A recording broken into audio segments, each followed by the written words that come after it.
What happens when doctors make a mistake is a question which I think the answer can be applied to a lot of med interview questions. So I'm making this video because I think knowing the course of action that takes place when a doctor makes a mistake or there's an act of negligence, and the organisations involved and all of the logistical important keywords, I think that's really impressive to a med interviewer.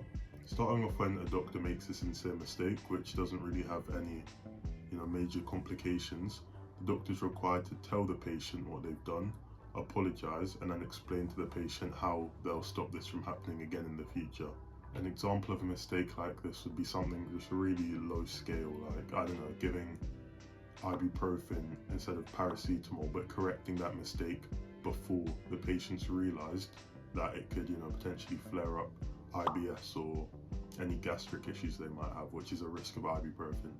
As for what would happen afterwards, because that's what would happen immediately following the mistake, the incident has to be reported internally, and there's a variety of systems which NHS practices can use.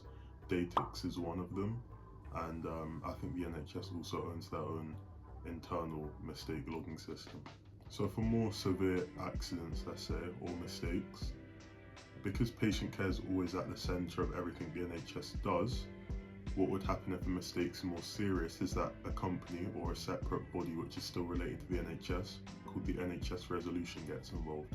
Now the NHS Resolution serves to resolve any issues which has happened within the NHS by typically early settlements. They prefer to give out money rather than going through the litigation process, because that saves the NHS money, lawyers, time and stress and things of that sort.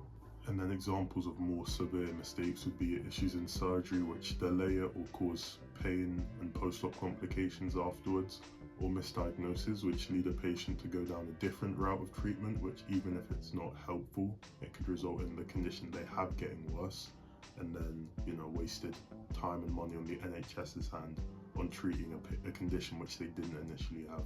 So to summarise, when a doctor makes a mistake, they have to pretty much just be open and honest to the patient about what's happened, apologise and be empathetic, explain why it won't happen again, report the incident internally usually if it's a small mistake, and then from then on, promise to deliver better care. When it comes to negligence in a healthcare professional's end, there's a more serious course of actions which takes place. So that healthcare professional can no longer be involved in their treatment, part of the reason. But after the internal investigation, a few things can happen. You can have either be completely, for reasons I'll talk about later, about laws relating to that sort of stuff. After an internal investigation, the doctor will be investigated. You will offer compensation, usually from the NHS Resolution, to the patient. The GMC will sanction them or penalise them if it's a really serious offence, and then for very serious criminal things, then criminal action will take place, but that's outside of the medical field, that's into the legal field. So moving on to specific ethics scenarios. Now the reason I said earlier that it's rare for a doctor to be struck off the GMC entirely, again that's relating to resources. Striking off a doctor entirely can be quite detrimental to some practices, especially in rural areas where there might be one GP in an entire clinic, which is, where multiple people from an area depend on and how they overlap. How this usually manifests itself in the medical field, and what we have most evidence of, is poor postnatal care. So one report from The Guardian with a sample size of 1,000, which I'll link below, says that a quarter of black women who requested pain relief after delivery didn't receive it, and then a further 40% didn't receive any explanation as to why they weren't given pain relief. Now, when patient outcomes is the priority within the NHS, as it should be, you can see why a lot of people are outraged by statistics like this. And then specifically the themes which this relates to is critical race theory, how it plays a role in it. Then another study based out of Milwaukee shows that black women are 3 to 4 times more likely to die from pregnancy-related healthcare issues. Potential explanations for these two case studies probably relate to stereotypes about black women not feeling pain as much. People from lower socioeconomic backgrounds experience worse healthcare and worse healthcare outcomes in turn. And potential solutions you could provide to large-scale issues like this would be maybe a reform of the current medical school curriculum to include critical race theory and how it impacts the medical field today. I think that's an important case study to be aware of though, because it's large scale and still current today. It's not like some quite one-off feeling examples, which I'll talk about afterwards. The next scenario I'll talk about relates mainly to the theme of just culture, which essentially states that for one's actions, the onus of the outcomes falls completely upon the person who made those actions. And in principle, that does sound like a fair principle to abide by, but we'll look at when this probably requires a bit more nuance, and then we can't fully punish people who've made mistakes, even though you would think that if it's their mistake, all the onus should fall upon them. In 2015, a paediatric trainee was charged with gross negligent manslaughter after the death of a boy named Jack Addick from sepsis. Essentially what happened was Jack Addick was admitted to hospital with pneumonia, and then after a variety of systemic failings, which I'll talk about in a minute, his pneumonia developed into sepsis and then he passed away. Some of the systemic failings that occurred was his drug chart wasn't complete, so they weren't properly recording the medications he was taking. The paediatric trainee looking over him was looking after multiple patients spread across multiple floors, which you can imagine it's quite difficult to keep track of that.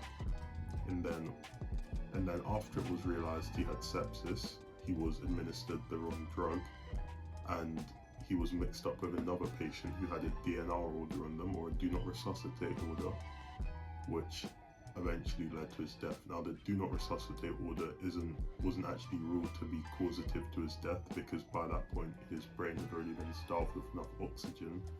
However, it still, highlights some of the systemic failings which could easily result in the loss of life within healthcare.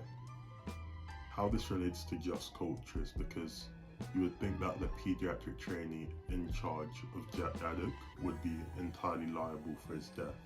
But when you take into account all the systemic failings which, resulted in her working in these conditions, then we can sort of view that as some nuance which would result in her not being litigated as harshly.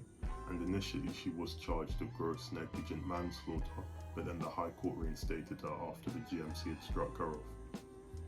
But I don't want to get too caught up on, always trying to find nuance in questions, because some scenarios you can be given are quite one-sided and you don't have to force more nuance than there is in the question blatantly. So to sort of exemplify this, we'll look at the case of Richard Neale in the early 2000s. He was a gynecologist and he had extremely poor surgical outcomes. Women would often complain post-op about pain all over their body, and though it took maybe a bit longer than it should, he was eventually struck off the GMC. This will probably tie a bit more to systemic failings again, because he was originally a doctor from Canada. He had lied about his past working history in the medical field, which is fraudulent and criminal. So things like that, if you see in a medical interview scenario, it's always good to try and identify which things are criminal, which things aren't, because the course of actions you take are very different. In terms of the details as to what he did, there isn't really much to go into there. He just wasn't a very skilled surgeon and not a very good person either. But the themes that this relates to is trust in the medical field, and why the NHS is so trusted is because it has really highly qualified professionals. When people like him come in who aren't qualified, that damages trust of all NHS healthcare staff. Another theme is patterns of poor performance and patients' autonomy when it comes to reporting these sorts of things.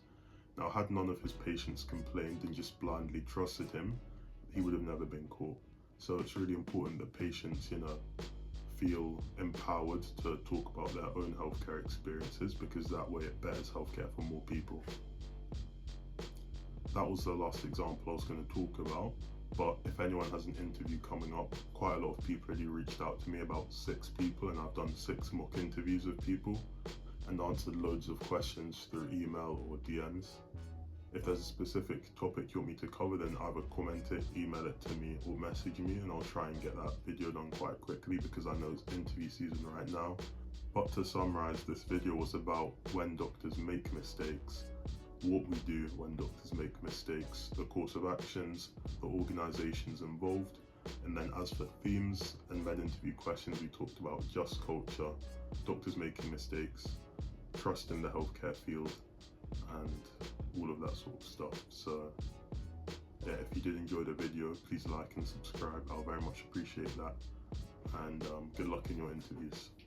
Bravery is having fear, but you do it.